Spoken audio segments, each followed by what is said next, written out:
Do you ever get depressed? I sure did. I don't anymore. I get sad, but I don't get depressed. Depression is more of a hopeless feeling and feeling like life's not worth living and you don't want to do anything, and it's really it's a devastating, should I say, place to be in. And I with clients that I see and things I read on Facebook and people I talk to, there's so much depression in this world, and it's because we don't know how to love and accept ourselves for who we are, and we're told all these things that are wrong with us instead of really told like, hey, you know what, this is you, love yourself. We're not told that, and that's always the very first step before you going out and try to change yourself because you don't like yourself. Love that part of you, who you don't like, because that's a part of you. It's all these ideas that we need to be someone different in order to be accepted and loved. It really hurts our spirits and it hurts our experience here. And the first thing is to make peace with who we are and where we're at. And from there, if we choose to make changes, it's great because it's from a more loving space than a have-to space. And when we're having to do something, we're needing to do something, it really disrupts our energy field, and it's really working against ourselves instead of with ourselves and our higher self and our spirit. And it's all part of the healing journey. And so many people are like, oh, I need to heal this part of me. And, I'm all about healing. And first is loving and healing and integrating, because there's a part of us that knows, there's a part of this that's always loving and kind. And so many of us have disconnected from that part where we've become so accustomed to all the criticism we see from the world, and we focused more on that because where attention goes, energy flows.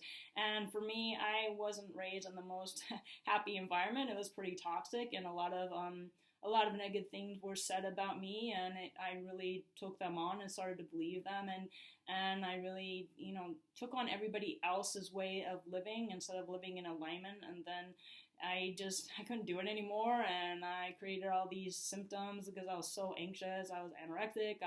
I was diagnosed bipolar, schizophrenic, all these things that I was acting out because I didn't know how to be. It wasn't me. And I was trying to be someone I wasn't. And the thing is, with depression or anything else, it's really a disconnection from our true selves, because our true selves is happy and joyous and free and feels loved all the time. It doesn't need to change in order to feel love. And that's the thing. That's always the first step in healing, is to embrace ourselves and where we're at unconditionally, and really love that part and become our own loving mother and father. And sometimes we do need someone to hold that space for us if we don't know how to do that. And find a friend who can do that for you, where the internet's filled with tons of people, and trust your inner guidance and ask spirit to help you if you don't know how to find somebody. A lot of people say, yeah, self-love, but for me, I didn't know what that was. And thank God the universe sent me an angel into my life and just held a space of love for me and just said, honey, I understand. She didn't try to change me. She didn't try to fix me. She just was with me when I was experiencing these things. And soon enough, I became peaceful within, and I was able to be with myself during these times, and then shift the energy because I wanted to, from a place of love, not because I had to in order to be loved. And that's the thing. That's where integration takes place. And my wish for you is that you love, honor, and appreciate the beautiful divine being you are, because you are beautiful. You are amazing. You are you are a gift to this world, and you're here for a reason. And I don't know what that reason is, and maybe you do, and maybe you don't. And the thing is like, we don't need to know the reason in a physical form, but the reason is to be you.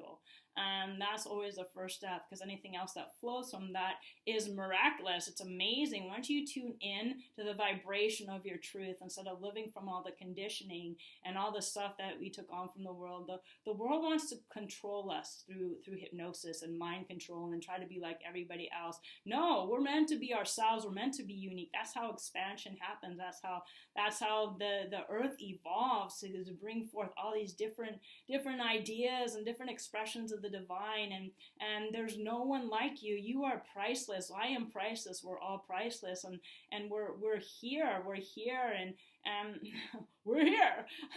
But anyways, I don't know where I was going with that. We're here to be fearless, should I say. We're here to really live as our authentic selves, and it's quite a journey because there is a lot of judgment in the world, and yeah, maybe it's a reflection of us, but really there is a lot of judgment in the world, and people, just projecting all their stuff onto others, the shadow parts that we don't want to deal with. And the most important thing is to recognize when that judgment is, when it's coming from another, if you feel it inside or if it's just somebody else's judgment. And that's where self-awareness really comes in, because we could read all these books about all these ways to heal and all these wisdom and stuff, but unless you apply it and unless you do the inner work, it doesn't matter how much you know. The thing is to really, really be with yourself in the most loving and compassionate ways, and the ways that you would want somebody to be with you. And if you need to step aside and do something where you sit in one chair, another chair, and then comfort yourself, and then go back and then comfort yourself, and do whatever it takes, because I can only tell you from my experience, I was at war with myself for most of my life. I'm 48 now, and it's just been the past few years where I've really felt at peace within my body and within my heart, mind, and soul, and it just really feels good. And my wish for you and everyone here is that we really honor our divinity, and that we really honor our uniqueness and everything that we do. Who's to say what's right or wrong? Even if the world doesn't agree with you, if it feels right to you, it's right for you. Own it, honor it, celebrate it, and yeah, not everybody's gonna agree, especially when you put yourself out there. I heard a speaker once say, if you go speak to an audience, a third of the audience will like you, a third of the audience won't like you, and a third of the audience will give a shit. And the most important thing is that you like you.